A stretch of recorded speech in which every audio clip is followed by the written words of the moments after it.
أعوذ بالله من الشيطان الرجيم بسم الله الرحمن الرحيم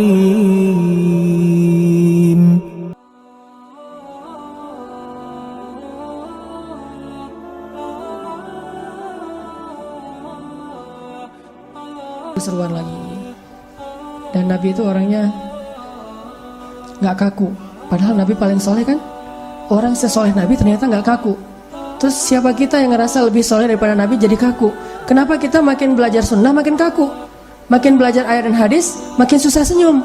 Harusnya makin rajin belajar hadis makin rajin senyum ya. Baca satu hadis senyum. Kenapa? Sunnah Nabi kan tersenyum. Ngelihat perbedaan pendapat, yang satu kunut, yang satu gak kunut, senyumin aja. Jangan melihat yang kunut, marah. Orang yang kunut ngelihat yang gak kunut, gak sah, saling ngeledek-ledekan. Padahal Nabi aja ngelihat perbedaan pendapat di antara sahabat disenyumin. Bahkan ada sahabat yang agak-agak aneh gitu ibadahnya, disenyumin dulu baru dinasehatin. Kayak ada sahabat tuh sholatnya agak-agak heboh sendiri. Tutorial ala dia lah. Nabi sholat berjamaah, dia datang pengen makmum kan, terus Nabi udah ruku. Wah, Nabi udah ruku nih, dia masih di pintu masjid, langsung dia takbir, dia ruku, jalan sambil ruku. Kan terkenal adegan itu, namanya bakroh namanya, jalan. Makanya saya bilang sholat tutorial dia. Mana ada Nabi nyontohin jalan sambil ruku kan? Tapi seru juga gitu ya.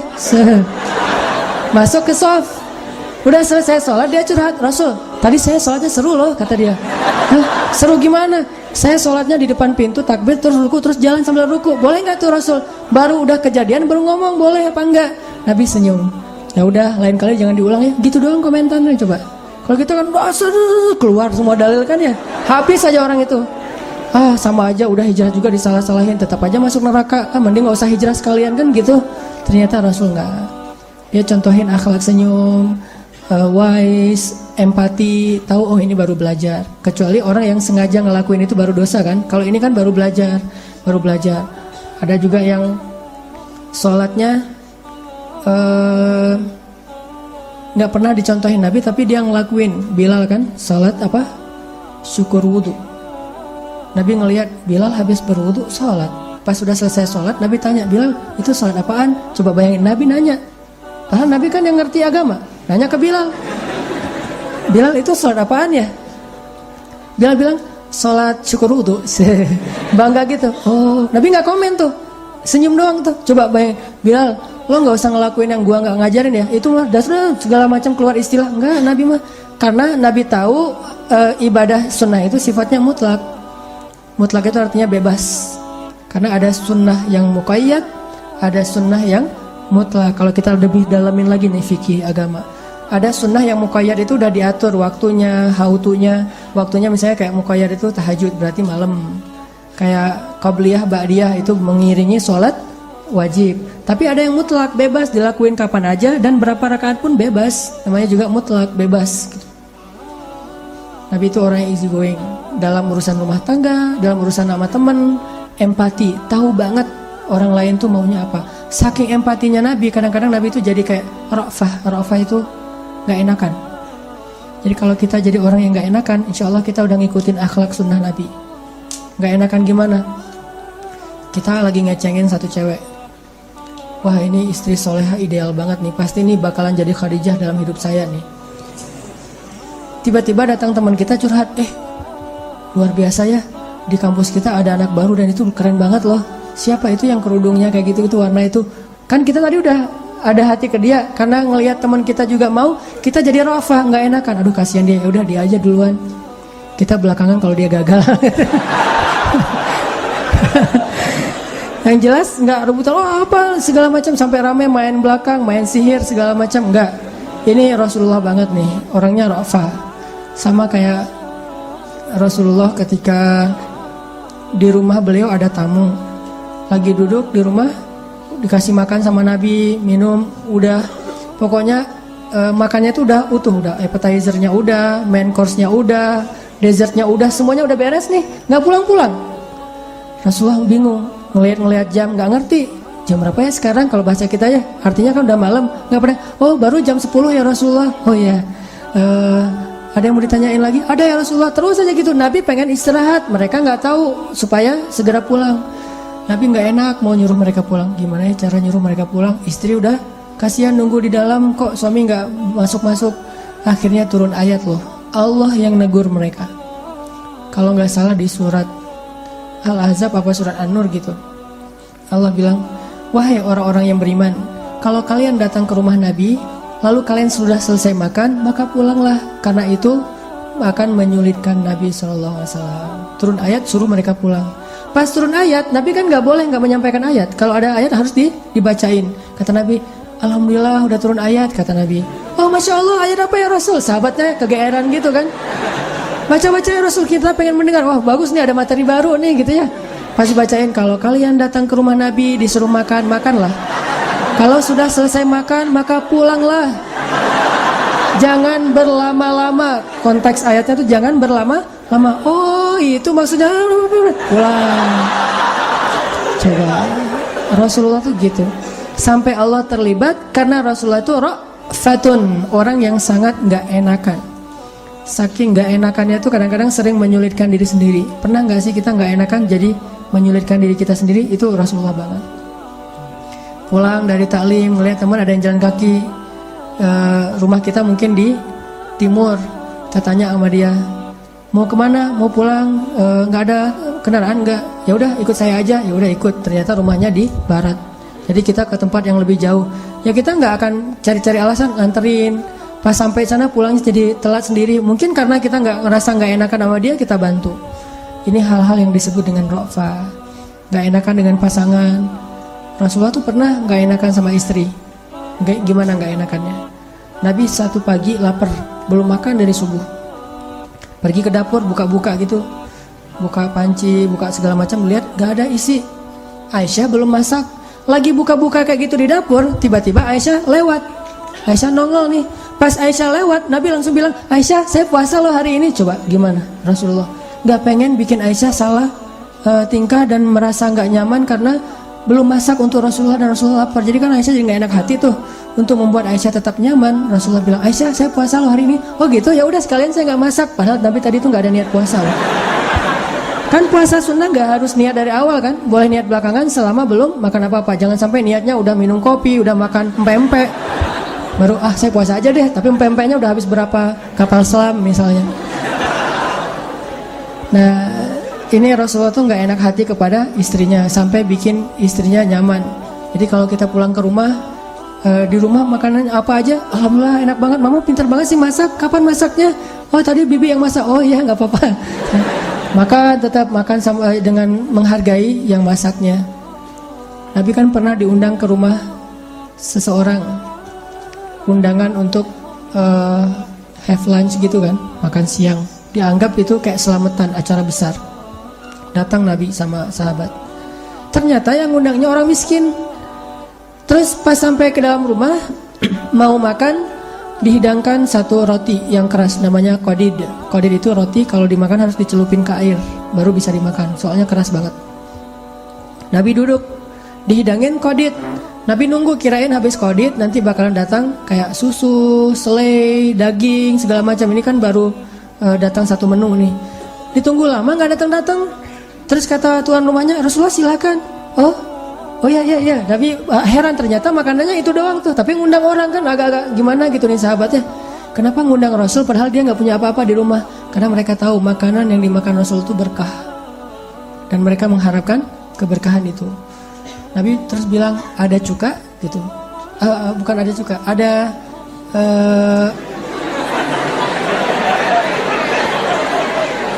jadi makan empek-empek ya. Kayaknya ini ceritanya di Palembang nih. Ada lauk gitu. Nabi tanya lauk. Oh nggak ada Rasul, cuma ada cuka kata dia. Oh dihidangkanlah cuka terus agak-agak pedas gitu. Dihidangkan cuka. Nabi ngelihat cuma cuka. Akhirnya Nabi colek tuh roti, Nabi sobek tuh roti, dicolek ke cuka, dimakan. Dan Nabi mengatakan sebaik-baik lauk itu cuka. Tapi kalau di Palembang orang ngerti kali ya, emang sebaik-baik lauk adalah cuka. Kalau di luar Palembang orang nggak ngerti tuh. Saya salah contoh Kalau di luar Palembang orang nganggap cuka itu sesuatu yang nggak enak, kecuali sedikit doang untuk makan bakso atau cuanki atau apalah. Tapi kalau di Palembang itu emang sebaik-baik lauk sih. Nah di Arab itu cuka biasanya makanan orang miskin banget yang nggak ada makanan lain gitu. Di Arab ya, di Arab. Kalau di Palembang cuka itu makanan favorit orang kaya sih. Orang kaya yang masih jomblo. Tetap aja. Nah teman-teman, saking gak enakan Nabi itu kayak gitu, sampai memuji makanan. Jadi kalau kita dikasih cuman garam sebaik-baik lauk itu garam loh mah gitu. Papa senang makan garam, senang makan saya pernah di rumah istri nggak masak, akhirnya saya goreng telur sama pakai cabai rawit. Pas istri bilang, aduh kasihan suamiku nggak dimasakin, maaf ya baru pulang dan segala macam. Enggak, mah tahu nggak? Tapi kita manggilnya bukan mah ya, adalah pokoknya panggilan tertentu. Mah tahu nggak? Dulu aku waktu kecil masakan yang paling aku suka itu nasi terus sama garam sama cabai, itu udah nikmat banget, dunia milik sendiri gitu. Oh gitu, oh ya udah lanjutin aja. Makan sendiri. Cuman jangan sering-sering ya, sekali-kali aja kayak gitu mah. Pernah juga Nabi lagi duduk sama istrinya, lagi berdua gitu. Nabi ngeliatin aja wajah istrinya gitu kan. Kan melihat wajah pasangan itu pahalanya kayak sholat 2 rakaat kan ya. Jadi kalau teman-teman nanti udah nikah mau dapat pahala sholat, duduk aja gini. Rempong lalu lalang gitu, diliatin aja. Ngapain sih ngeliat orang kayak gitu? Saya heran. Baru pertama ngeliat ada bidadari nginjak kakinya di bumi. Wah.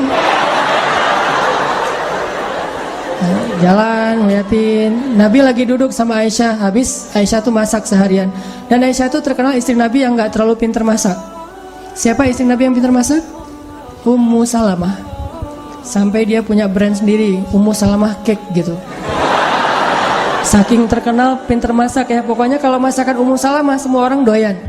Kan sampai ada adegan Aisyah lagi bikin acara kayak dinner gitu, terus Ummu Salamah ngirim masakan, dilempar kan masakannya sama Aisyah. Kalau istri Nabi yang lain ngirim masakan mungkin gak akan dilempar, soalnya sama nih kualitasnya. Tapi kalau Ummu Salamah, ini masakan Aisyah siapa yang makan? Kalau Ummu Salamah udah ngirim makanan. Nah waktu itu Aisyah habis rempong seharian bikin kue.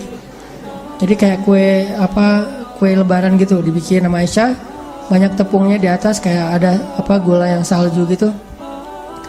Udah seharian selesai bikin kue, Rasul makan sama Aisyah sambil cerita-cerita yang lucu-lucu, yang seru-seru gitu. Tiba-tiba ada istri Nabi yang lain yang paling senior ngetuk pintu. Siapa istri Nabi yang paling senior? Berinisial S, Saudah. Usianya udah 60 tahun lebih. Saudah datang, Assalamualaikum. Waalaikumsalam. Nah by the way, Saudah itu emang satu geng sama Aisyah. Karena istri Nabi itu punya 2 geng. Ada geng Aisyah, ada geng Sofia. Sofia itu istri Nabi yang orang Yahudi itu. Geng Aisyah itu isinya Aisyah, Saudah, Hafsah. Itu geng Aisyah. Kalau geng Sofia, Ummu Salamah, Maria, nanti ada nama-nama keren-keren gitu. Sofia itu bedanya sama Aisyah cuma setahun. Aisyah 16 tahun pas Nabi wafat, 19 tahun. Sofia itu 20 tahun. Jadi baru lulus SMA gitu. Datang nih Saudah, Assalamualaikum, Waalaikumsalam. Duduklah Saudah di antara Nabi, Aisyah, Saudah. Kata Aisyah, Saudah, saya habis masak loh. Mana? Oh ya, Saudah rasain deh, enak deh. Kata Rasul juga enak. Ah malas gua, kenyang gitu kata Saudah. Saudah, ini nggak ngenyangin, satu aja, menghargai saya yang udah capek masak dari pagi. Aisyah, saya lagi malas gitu. Saudah, satu aja coba menghargai saya. Aisyah, males tau nggak sih? Nih rame nih 2 cewek ini nih berdua. Akhirnya Aisyah kayak ngerasa kurang dihargai. Aisyah bilang, Saudah, kalau kamu nggak ngerasain ini, nggak mau coba, saya lemparin nih tepung ke wajah kamu. Mulai nih, agak-agak main kasar ya. Kata Saudah, sok, kalau bahasa Sunda, sok tuh apa? Coba aja gitu. Apa? Laju. Sok itulah pokoknya. Coba gitu. Saya lemparin nih tepung ke wajah kamu, coba, kata Aisyah. Saudah, bener, diambil tepung dilemparin ke wajah Saudah. Tiba-tiba jadi kayak tren tubusan kan. Wah, apa nih wajahnya kok jadi kayak zombie gitu. Terus Saudah ngerasa dilemparin wajahnya dengan tepung, kan ngerasa nggak enak gitu. Ngelihat ke arah Rasulullah ngasih kode, maksudnya balesin gitu. Disuruh balas. Saudah dapat lampu hijau dari Nabi, ngambil tepung, dilemparin ke Aisyah. Lemparan tepung sampai jadi benar-benar putih dua-duanya, aneh gitu, kayak pantomin gitu, kayak badut.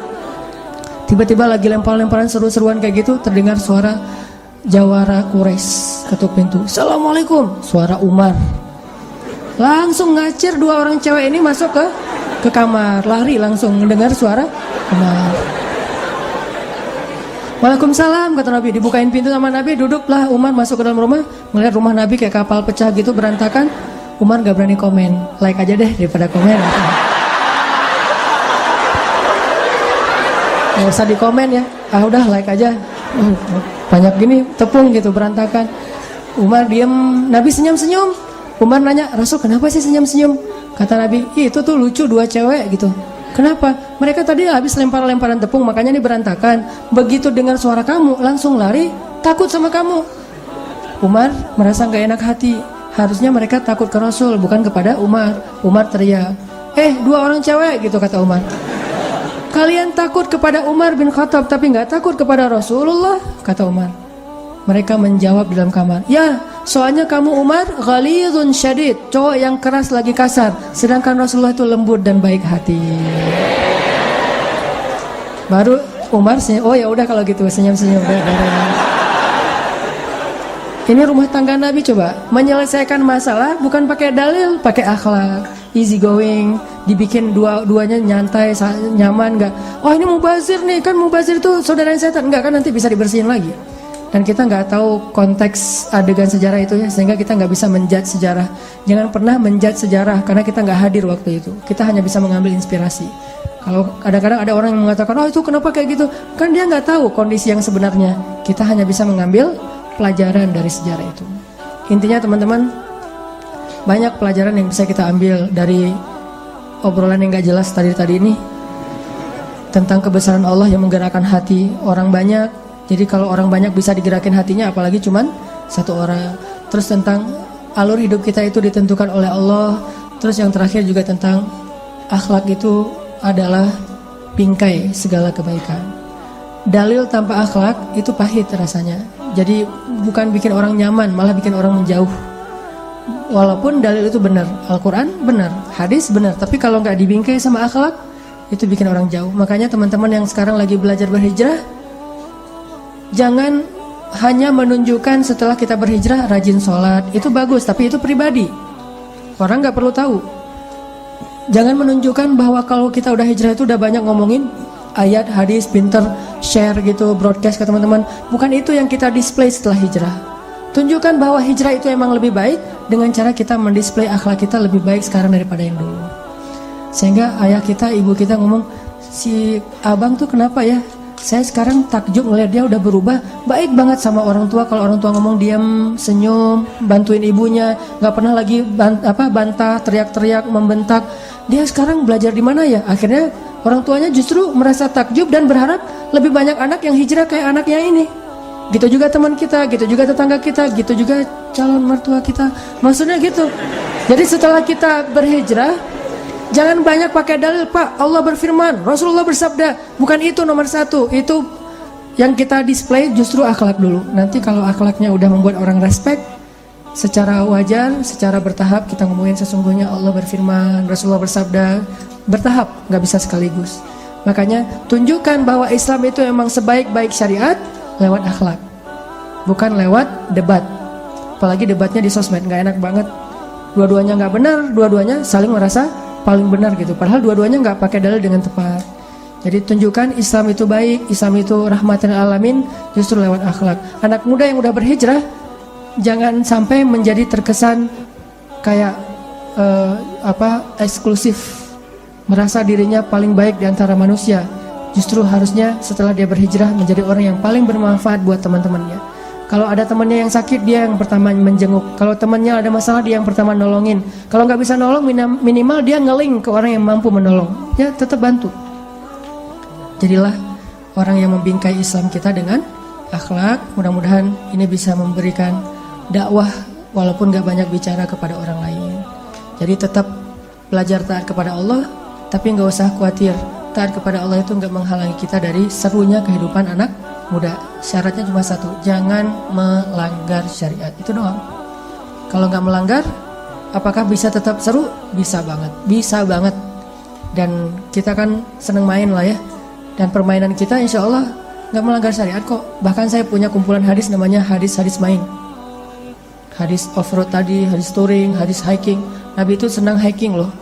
Salah satu gunung yang Nabi senang itu Gunung Uhud, naik ke atas gunung, terus touring ke Jabal Jamdan. Banyak banget hadis, termasuk Nabi ngadain kayak kontes antara masjid ke masjid. Kalau dulu kontes berkuda, kalau sekarang mungkin BMX, skate atau apalah, pokoknya kontes gitu, kompetisi. Dan itu semuanya tetap seru walaupun tidak melanggar syariat. Itu aja teman-teman, mudah-mudahan jadi booster, penyemangat buat kita beramal solih, terutama penyemangat buat kita untuk segera menghalalkan si dia. Barakallah. Assalamualaikum warahmatullahi wabarakatuh.